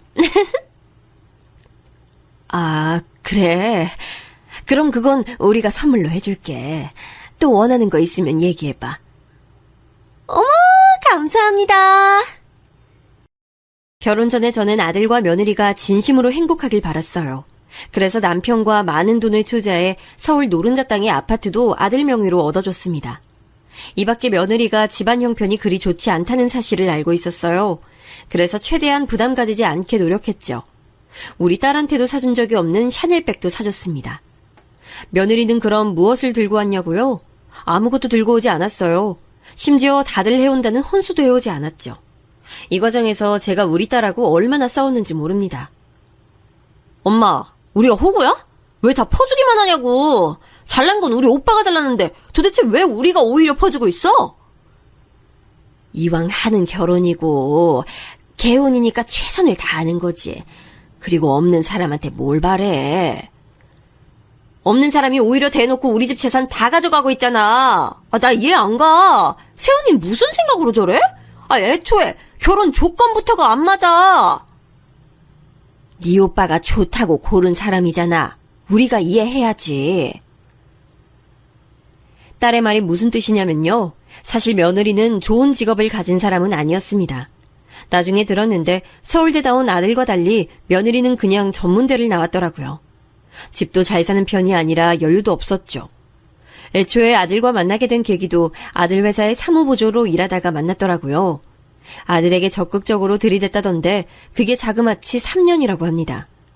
3년을 졸졸 쫓아다녀서 아들이 마지못해 받아줬다고 해요. 그래도 세상에 귀하지 않은 자식이 어디 있겠습니까? 제가 우리 아들 귀한 거 잘 알잖아요. 그래서 며느리도 귀한 집 자식이라 생각해서 잘해줬죠. 그렇게 원하는 샤넬백부터 결혼식장 장소 선정까지 모두 다 맞춰줬어요. 아니, 아무것도 안 들고 오면서 뭘 그렇게 바라는 게 많아? 우리가 자선사업가요? 왜 그래? 그런 식으로 말하지 마. 이제 가족 되는 건데. 딸은 연신 툴툴거렸는데 제가 그러지 말라고 혼내기까지 했습니다. 여기에서도 며느리와 갈등이 있었는데 뒤에서 차차 얘기하겠습니다. 아무튼 그렇게 결혼한 아들 부부를 보며 참 뿌듯했어요. 부모 마음으로 둘이 알아서 잘 살길 바랐던 마음도 컸죠. 제가 워낙 시집살이를 심하게 당했으니 며느리에게 잘하려고 정말 많이 노력했습니다. 명절 스트레스가 얼마나 심한지 잘 알잖아요. 그래서 며느리는 그냥 당일에 와서 밥만 먹고 가게 했어요. 설거지도 한 번을 시킨 적이 없었고 요리도 손도 못 대게 제가 미리 다 했습니다. 저는 제 나름대로 며느리를 위해 최선을 다했다고 생각했죠. 며느리가 유난히 생선 요리를 좋아한단 말을 듣고 명절이나 가족 행사로 우리 집에 오면 생선 요리를 하느라 집에 비린내가 진동할 정도였습니다. 엄마, 새언니는 도대체 우리 집에 오면 하는 게 뭐야? 명절 때도 당일에 그냥 와서 밥만 먹고 가고 설거지도 절대 안 하고 엄마가 항상 요리도 처음부터 끝까지 다 하잖아. 아직 가족 된 지 얼마 안 됐잖아. 어색할 거야. 네가 옆에서 많이 말도 걸어줘. 말이야 늘 내가 걸지. 근데 진짜 나는 어쩜 저렇게 상전처럼 구는지를 모르겠어. 친구 집 가도 저렇게 안 해. 딸이 저렇게 말한 건 바로 며느리의 행동이었어요. 저는 며느리가 부담을 느끼지 않길 바라서 아무것도 시키지 않았거든요. 말도 얼마나 조심스럽게 하려고 노력했는지 모릅니다. 그런데 며느리는 우리 집에 오면 진짜 딸의 말처럼 아무것도 하지 않았습니다. 물론 그건 제가 원한 행동이라 할 말이 없었는데 제가 어라 싶었던 부분은 은근히 바라는 게 많다는 점이었어요. 딸은 제가 고생하는 게 싫으니 당연히 며느리가 꼴 보기 싫었을 거예요. 결국 딸과 며느리는 명절에 사건을 하나 일으켰습니다. 어머님, 혹시 오렌지 있나요? 제가 오렌지가 너무 먹고 싶어요. 오렌지? 지금은 집에 없네. 내가 마침 시장 갈 예정이라 가서 사올게. 정말요? 감사해요. 안 그러셔도 되는데. 언니, 먹고 싶으면 언니가 사오는 게 맞지 않아요? 지금 우리 엄마 전 부치고 있잖아요. 제가 어머님께 사오라고 시켰나요? 어머님이 가신다고 하신 건데. 어머님, 죄송해요. 제가 일부러 그런 거 절대 아니에요. 딸이 보다 못해 한 소리를 하자 며느리는 갑자기 얼굴을 손에 묻고 울기 시작했습니다. 그 모습을 보고 저는 얼마나 당황했는지 몰라요. 하필 남편과 아들은 성묘를 다녀온다고 집에 없었거든요. 중간에서 난처한 마음에 딸한테 괜히 한 소리를 하기도 했죠. 결국 딸이 며느리에게 사과하며 사건이 종결되나 싶었어요. 그런데 며느리가 남편과 아들이 집에 오자 저 얘기를 꺼내며 또 흐느끼기 시작했습니다. 너는 왜 새언니를 울리고 그래? 그냥 다 좋게 생각하면 되잖아. 누가 보면 내가 엄청 뭐라고 한 줄 알겠다. 와, 나야말로 지금 굉장히 서운해. 엄마도 오빠도 내 편 아무도 없어? 나연아, 그런 뜻 아니야. 아우, 이걸 어째. 다 제가 잘못한 거죠. 아니에요, 죄송해요. 아가씨, 죄송해요. 아니 무슨 그렇게 다들 말이 많아? 명절에 모여서 좋게 지내도 모자랄 판에. 며느리는 한쪽에서 울고 있고 난리가 아니었습니다. 결국 저 사소한 사건으로 딸과 며느리는 완전히 틀어지게 됐어요. 딸과 엄마의 관계는 늘 그렇듯 제가 따로 달래주기도 했고 풀려서 문제는 없었습니다. 난 세연이 좋게 보고 싶은데 그게 불가능해. 어쩜 시간이 지날수록 얄밉지? 네가 이해해. 안 좋게 보면 끝도 없잖아. 착한 우리 딸이 참자. 하지만 며느리는 딸이 집에 있으면 대놓고 불편한 티를 마구 내기 시작했어요. 어머님, 저희 왔어요.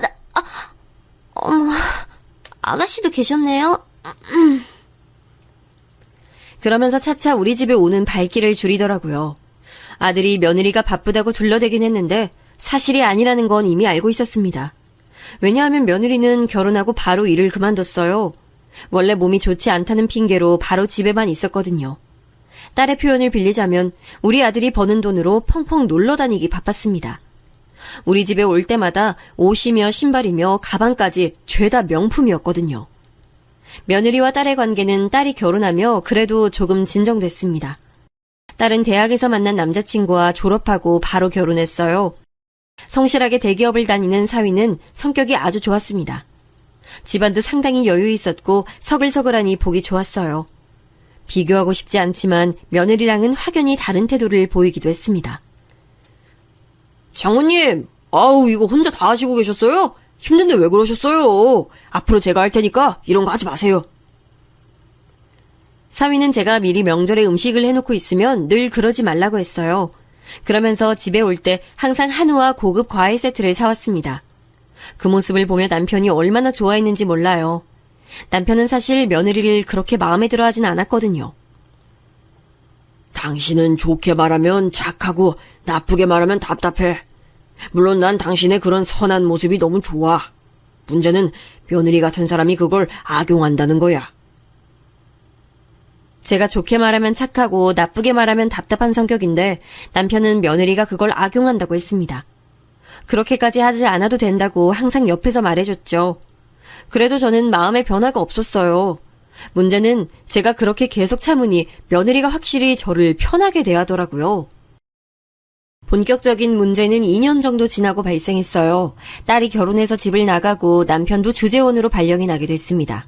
남편은 먼 나라는 아니고 중국으로 가게 됐어요. 처음엔 저도 같이 가려고 했는데 제가 무릎이 아파서 병원을 자주 갔었거든요. 그래서 병원 때문에 저는 한국에 남게 됐습니다. 어차피 주재원 발령이 계속 있어야 하는 것도 아니었거든요. 몇 년만 참으면 되니까 혼자 떠나보내게 됐죠. 아들과 딸은 결혼해서 나가 살고 남편도 없으니 처음엔 좋았어요. 해방감도 느껴지고 친구들과 여행도 다니며 즐거웠습니다. 그런데 그것도 몇 달이 지나니까 슬슬 외로워지기 시작했어요. 친구들은 지금이 절호의 기회라고 부러워했는데 저는 막상 혼자 남게 되니까 쓸쓸했어요. 결혼하고 처음으로 혼자인 생활을 집에서 하니 적응하기 어려웠습니다. 그런데 며느리는 이때부터 저에게 기대기 시작했어요. 며느리는 결혼하고 아이 2명을 낳았습니다. 형제였는데 연년생이었어요. 혼자 집에서 연년생 아들 2명을 키우는 게 며느리가 얼마나 힘들었겠어요. 아들은 회계사라 바쁜 시기에는 집에도 잘 못 들어가는 걸 제가 이미 알고 있었거든요. 특히 며느리는 첫째는 입덧, 둘째는 태동 때문에 정말 많이 힘들어했습니다. 어머니, 제가 도와드리고 싶은데 너무 어지러워서 조금만 누워있을게요. 그래, 방 들어가서 좀 누워서 쉬고 있어. 먹고 싶은 거 있으면 말하고. 아가씨가 저 보면 또 뭐라 할 것 같으니까 어머님이 잘 둘러대 주세요. 며느리는 이런 식으로 명절에 계속 방에 누워 있었어요. 첫째 임신했을 때야 괜찮았는데 둘째 임신 때는 그러면 제가 혼자 첫째 손자를 봐야 했습니다. 그래도 손자니까 얼마나 예쁘겠어요. 최선을 다해서 놀아주고 밥 먹이고 산책시키고 했죠. 그러자 며느리는 제가 손자를 잘 돌본다고 생각했는지 글쎄 둘째 손자 때는 저에게 산후조리까지 부탁했습니다. 어머님, 아가씨한텐 비밀로 해주세요. 괜히 알면 일이 커질 것 같아서요. 엄마가 우리 집에 오면 나야 좋지. 엄마, 편히 있어요? 딸에겐 비밀로 해달라고 하고 저를 본인 집으로 불렀어요. 아들은 제가 본인 집에 있으니 당연히 좋아했습니다. 그때는 이미 남편은 중국으로 간 상태였고 딸도 결혼한 상태였어요. 그래서 며느리 산후조리에 제가 하게 됐는데 돈도 한 푼을 받지 못했습니다. 이것도 나중에 들은 건데 아들은 저에게 용돈을 주라고 했었대요. 중간에 며느리가 돈을 빼돌렸다고는 전혀 상상하지 못했습니다. 저는 그것도 모르고 그냥 며느리를 위해 종일 집안일하고 요리했어요. 며느리가 생선 요리를 좋아한다고 했잖아요. 그래서 수산시장에 가서 아침부터 갈치와 고등어를 사와서 요리하기도 했죠. 동시에 아이들도 제가 다 돌봤어요. 안 그래도 무릎이 안 좋은데 신생아와 돌쟁이를 혼자 돌보려니 몸이 망가지기 시작했습니다. 엄마, 요즘 뭐가 그렇게 바빠? 무릎도 안 좋으면서 여기저기 왜 이렇게 돌아다녀? 아니, 그냥 내 아빠도 중국 갔으니 적적해서 친구들 만나는 거야. 걱정하지 말고 집에 올 일 있으면 미리 말해줘. 딸이 연락 와도 아들 집에서 며느리 산후조리를 하고 있다고는 말이 나오지 않았어요. 며느리가 비밀로 해달라고 했으니까요. 저도 그리고 굳이 말하고 싶지 않았습니다. 말했다가 무슨 일이 일어날지 모르니까요. 어머니, 미역국이 조금 싱거워요. 전 모유수유 안 하니까 짜게 먹어도 돼요. 간 다시 해주세요. 아, 그래? 알겠어. 잠시만. 하준이 씻기고 바로 해줄게. 그리고 저 옷도 좀 빨아주세요. 담요랑 수건도요. 산후조리를 하는 한 달 동안 제가 몸이 얼마나 상했는지 모릅니다. 실제로 집에 와서 한동안 병원에 다니느라 바빴어요. 그래도 절대 이 모습을 며느리에게 내색하지 않았습니다. 오히려 며느리와 제가 아는 비밀이 생긴 것 같았죠. 혹시 몰라 아들에게는 제가 먼저 딸과 남편에게 알리지 말라고 할 정도로요. 문제는 며느리가 이 기간에 저에 대해 많이 편하게 생각했는지 그 뒤로 저에게 손자들을 맡기기 시작했어요. 어머님 뭐하고 계세요? 다름이 아니고 제가 오늘 약속이 있어서요. 하준이랑 서준이 봐주실 수 있으세요? 그래, 당연하지. 애들 나한테 맡기고 편하게 다녀와. 감사합니다. 애들 먹을 건 여기 제가 놓고 갈게요. 남편한테 혹시라도 연락 오면 모른 척 부탁드려요. 우리 남편이 저랑 결혼한 이유가 순종적으로 내조하길 원해서거든요. 어머님, 아시죠? 며느리가 저한테 손자들을 맡기는 게 아무렇지도 않았습니다. 마침 제가 또 그때 집에서 혼자 외로움과 사투를 벌이고 있을 때였으니 오히려 반가웠죠. 이런 식으로 저한테 맡기고 본인 약속 나가는 게 좋다고 생각했습니다. 바람을 쐬야 본인에게도 좋고 손자들에게도 좋은 영향을 끼친다고 생각했죠. 문제는 바로 다른 곳에 있었는데 손자들의 성격이었습니다. 아들이 매우 조용하고 내성적이고 공부만 했다고 했잖아요. 그래서 며느리가 임신하고 아들을 낳았다고 했을 땐 전 얼마나 기뻤는지 몰라요. 아들 반만 닮아도 진짜 성공이라고 생각했죠. 제 아들처럼 잘난 사람으로 자라진 않더라도 최소한 평범하겐 살길 바랐던 거랍니다. 그런데 그건 엄청난 착각이었어요. 왜냐하면 손자들은 유난히 유별난 성격이었습니다. 제가 둘째 손자는 특히 산후조리까지 해줬잖아요. 아무리 애정을 담아 돌보려 해도 한계가 있었어요. 놀이터를 가도 다른 친구들 괴롭히고 때리는 손자들을 보며 얼마나 머리가 아팠는지 모릅니다. 우리 아들은 너무 조용하고 내성적이라 고민이었다면 손자들은 정확히 그 반대였죠. 그래서 그랬을까요? 실제로 손자들은 유치원에서 정밀검사를 받아보라고 할 정도로 산만했습니다. 하준아, 서준아, 너희 우리 지율이 그만 괴롭혀! 언니, 애들 좀 말려주세요. 얘들아, 하지마. 와, 할머니 이거 해줘. 지우라, 와! 아이, 진짜. 언니, 애들 좀 말려요. 지율이 자꾸 괴롭히는 거 안 보이세요? 아가씨, 왜 자꾸 저한테 짜증내세요? 애들이 다 그렇죠. 지율인 나중에 안 그럴 것 같아요? 애들이 가만히 있으면 인형이지. 그래도 이건 지나치잖아요. 전 우리 딸이 사촌동생 이렇게 괴롭히면 당연히 말릴 거예요. 아니, 둘이 왜 그래? 제발 그만해. 왜 서로 얼굴 보면 못 잡아먹어 안달이야? 우리 딸은 딸을 낳았는데 손자들이 워낙 유별나니까 손녀와 같이 모이면 늘 싸움이 났습니다. 실제로 손자들은 아직 어린 손녀를 매우 괴롭혔어요. 일부러 딸하고 며느리를 마주치게 하지 않으려고 노력했는데 쉽지 않았습니다. 그 성격 좋던 사위도 정색할 정도로 손자들은 매우 산만했어요. 어린 손녀의 볼을 찌른다던가 그 위를 뛰어다니기도 했죠. 결국 딸과 사이가 정색하며 우리 집을 떠날 정도로 심했습니다. 실제로 며느리는 손자들을 전혀 통제하지 못했어요. 오히려 손자들에게 뭐라 하는 딸과 사이에게 쌍심지를 켜고 말했습니다. 그 모습을 보며 처음엔 딸과 며느리를 각각 달랬어요. 엄마, 난 진짜 세연이 왜 저러는지 모르겠어. 우리 집이 만만한가? 처음부터 마음에 안 들었어. 아니야. 그래도 요즘 나 보러 자주 오더라. 너무 나쁘게 생각 말자. 요즘 황혼 육아가 문제라던데. 설마 엄마한테 맡기고 어디 놀러 다니고 그러는 거 아니지? 만약 그러면 당장 말해. 내가 찾아가서 머리채 잡고 안 놔줄 거야. 그런 거 전혀 아니야. 걱정하지 마. 엄마가 반찬해서 집으로 가져다 줄게. 자꾸 며느리와 딸이 부딪히고 딸은 노골적으로 며느리를 미워하기 시작했습니다. 그래서 오히려 딸한테는 제가 황혼육아로 힘들다는 말을 꺼내기가 힘들었죠. 저만 조용히 하면 가정에 평화가 온다는 사실을 저는 이미 알고 있었죠. 반면 그러니 오히려 며느리는 저에게 아이들을 자주 맡기기 시작했습니다. 그러면서 손자들이 초등학교에 입학하니 하소연까지 저에게 하기 시작했어요. 어머님이 보실 때도 우리 아들들이 유별나요? 아, 저 진짜 속상해요.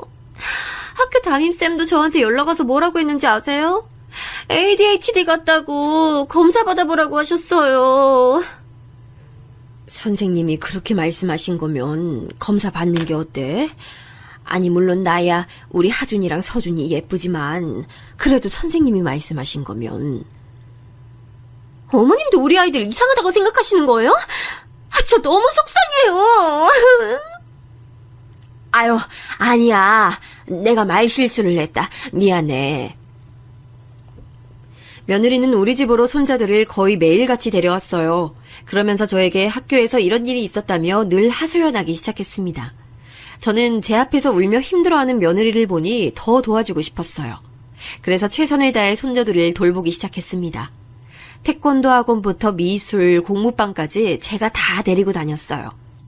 아들 집과 우리 집이 먼 거리가 아니었거든요. 그래서 마침 제가 집에 혼자 있으니 시간이 많잖아요. 엄마도 아니고 할머니가 학원을 데리고 다니는 건 처음 본다고 태권도 관장님이 제게 말씀하셨죠. 며느리는 제게 이렇게 손자들을 맡기고 그럼 뭘 했는지 아세요? 백화점에 친구들과 쇼핑 가더라고요. 육아 스트레스가 심하다고 쇼핑으로 푸는 거라고 했습니다. 전 그런 식으로라도 스트레스를 풀 수 있어 다행이라고 생각했죠. 그러다 사건 하나가 발생했습니다. 저는 제가 그렇게 손자들을 나서서 돌봐주는 것에 대해 전혀 바라는 게 없었어요. 그래서 며느리가 용돈 한 번 주지 않아도 나서서 얼마나 정성껏 돌봤는지 모릅니다. 우리 아들과 딸을 키울 때도 그러지 않았는데 백화점에 가서 산 과일만 손자들에게 먹였습니다. 뿐만 아니라 진짜 최선을 다했어요. 워낙 산만한 아이들이라 앉혀놓고 책도 많이 읽어줬어요. 도서관에 데리고 가서 책과 친해지게 하려고 했죠. 그리고 결국 손자들은 기관에 가서 검사를 받았습니다. 결과는 둘 다 주의력 결핍이라는 결과를 받았어요. 자기들 아빠는 회계사로 전문직인데 도대체 왜 저런지 궁금했습니다. 그런데 가만히 며느리의 행동을 보면 이해가 가기도 했어요. 하준아, 서준아, 너희 왜 그래? 뛰어다니지 말고 여기 똑바로 앉아. 집에선 그렇게 뛰는 거 아니야. 여보, 애들한테 왜 그렇게 말해? 아직 애들이잖아. 애들이니까 그러는 거야. 행동 교정은 확실히 해야 돼. 자기는 자기 자식들한테 그러고 싶어? 너무하잖아. 제가 봐도 손자들은 가만히 있지 못하는 게 보였습니다. 오죽하면 우리 집에서 너무 뛰어다녀서 아랫집에서 연락이 매번 오기도 했죠. 며느리는 자기 아들들이 전혀 문제가 없다고 생각하더라고요. 아유, 애들이 크면서 확실히 발소리가 커졌네. 아유, 그만 뛰어. 어머님, 아이들 기 죽이지 말아주세요. 아랫집에서 자꾸 연락이 와서 그래. 여기가 운동장은 아니잖아. 아파트에선 어쩔 수 없죠. 아이들한테 부담 주는 거 저 싫어요. 그래서 저는 손자들이 집에 오면 최대한 며느리의 심기를 건들지 않으려고 했습니다. 그럴수록 아이들은 더 심해졌고요. 이렇게 시간이 지나며 저에게 돌아온 건 없었습니다. 그런데 어떤 사건이 발생하게 됐는데 이때 며느리에게 서운함을 느끼게 됐어요. 제가 고질적으로 무릎이 안 좋다고 했잖아요. 그것 때문에 남편이 주재원으로 중국에 갈 때도 따라가지 않았고요. 그런데 손자들, 그것도 이 활발하고 주의력 없는 손자들을 계속 따라다니니까 무릎의 통증이 심해지기 시작했습니다. 나중엔 걷지도 못할 정도로 통증이 심해졌어요. 그래서 다니던 병원에 검사를 받았더니 더 큰 병원으로 가보란 소리를 들었습니다. 마침 그 병원은 우리 집보다 아들 집에서 더 가까웠어요. 아들 집과 우리 집이 별로 먼 거리는 아니었는데 그땐 제가 무릎이 너무 아파서 1분이라도 덜 걷고 싶더라고요. 그래서 며느리에게 몇 번이나 고민하고 연락하게 됐습니다. 나야. 혹시 이번 주 금요일에 내가 집에서 자도 되니? 아이들 학교에서 오면 저녁 먹일게. 혹시 약속 있으면 다녀와. 금요일이요? 약속은 지금 정해진 건 없어요. 근데 왜 오시려는 거예요? 사실 토요일 오전에 내가 대학병원을 가야 돼. 너희 집에서 훨씬 가까워서 자고 일어나서 가려고 했는데 안 되겠니? 어머님, 죄송해요. 안 될 것 같아요. 어차피 어머님 무릎 아프신 거면 아이들 봐주는 것도 어렵지 않아요? 그냥 택시 타고 가시면 안 돼요? 전 토요일 오전엔 좀 편하게 집에서 쉬고 싶어요. 그래. 알겠다. 정말 며느리에게 저 때는 너무 서운하더라고요. 평소엔 그렇게 우리 집을 드나들더니 제가 간다니까 단칼에 거절하잖아요. 놀러 간다는 것도 아니고 아파서 병원에 편하게 가려고 그런 건데 너무 속상했습니다. 전화를 끊고 눈물이 많이 나와서 한참 울었어요. 와중에 제가 며느리 주려고 또 고등어찜을 하고 있었거든요. 이제껏 제가 손자들 돌봐주던 것을 처음으로 후회하던 날이었습니다. 그렇게 울고 있었는데 갑자기 전화가 또 울리더라고요. 며느리인가 싶어 봤더니 수신자는 사위였어요. 정서방, 무슨 일이야? 어머님, 그냥 안부 인사 드리려고요. 이번 주 토요일에 지율이랑 같이 식사 한번 하시죠? 아, 그래?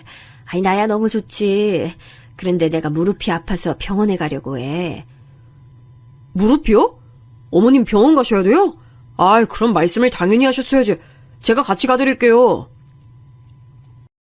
사위는 제가 병원에 간다는 말을 듣자 진짜로 저와 같이 병원에 가줬습니다. 당연히 말했어야지 왜 말을 안 했냐고 하면서요. 우리 집까지 차를 끌고 와서 편하게 제가 진료받을 수 있게 해줬죠. 사위 차를 타고 병원에 가는데 이때 너무 많은 생각이 들었습니다.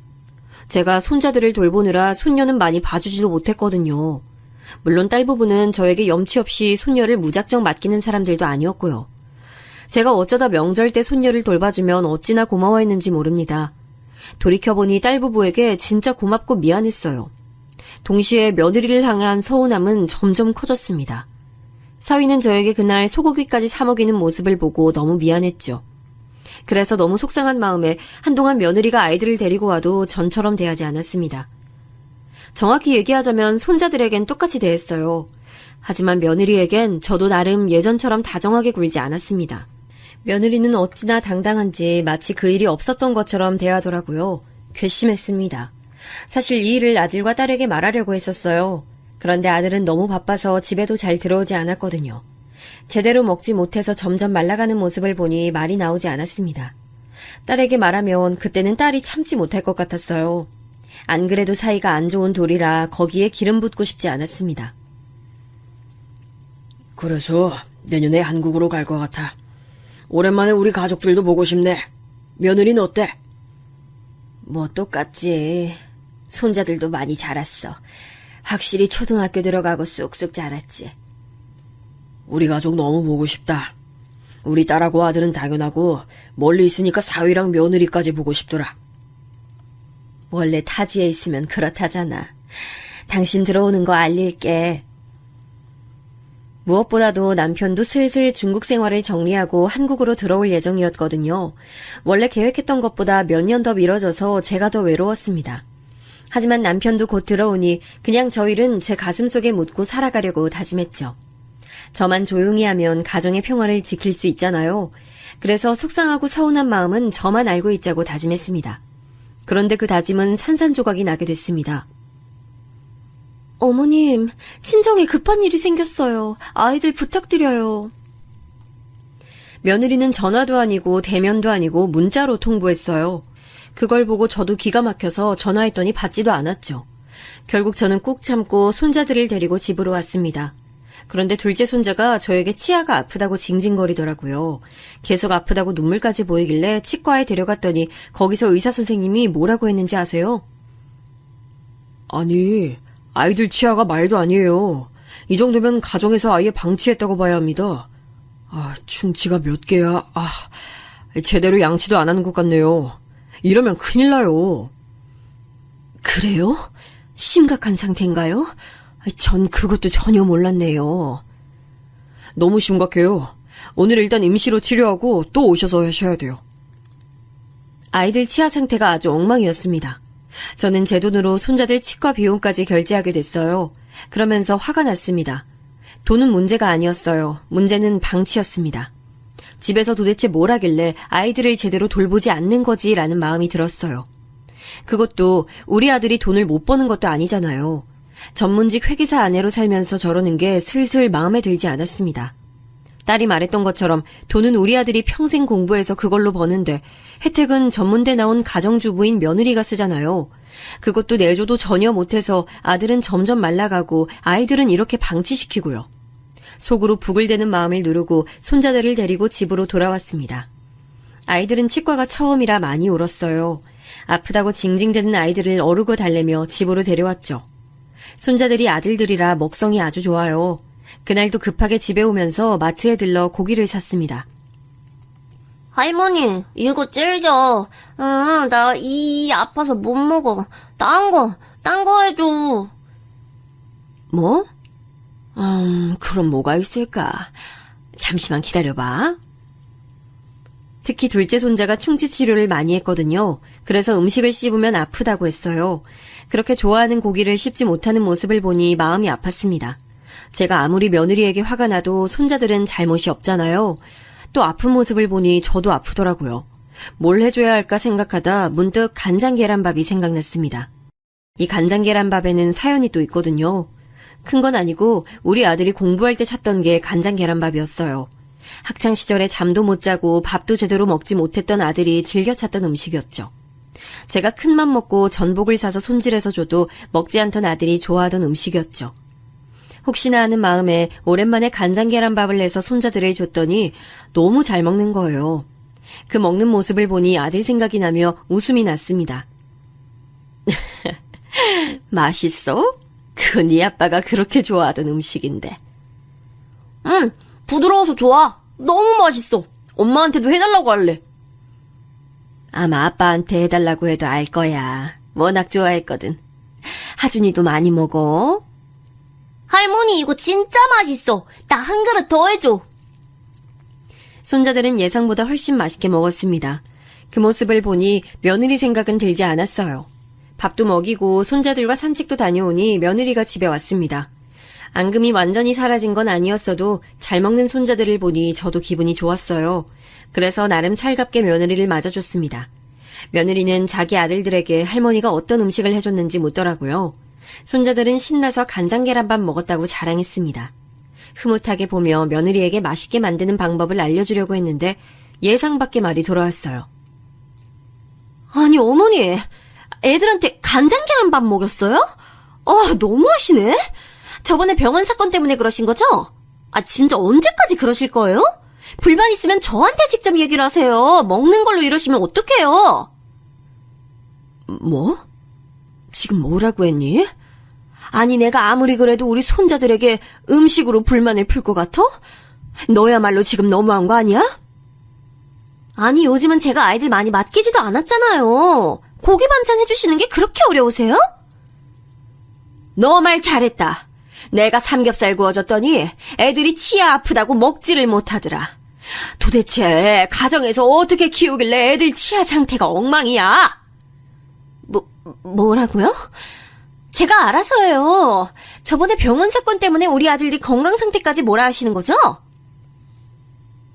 여러분, 제가 진짜 참을성이 강해요. 앞에 말했듯 시어머니에게 많이 당했을 때도 꾹 참았어요.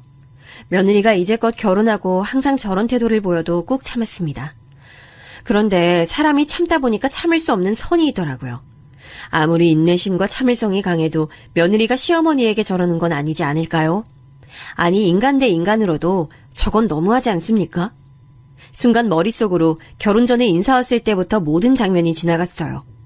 둘째 손자 산후조리를 해줬던 것부터 시댁에 와서 손 하나 까딱하지 않던 모습들, 당연하게 아이들을 맡기던 모습, 학원비 결제 안 해서 제가 제 돈으로 아이들 학원 보냈던 점까지 다 머릿속에 지나갔어요.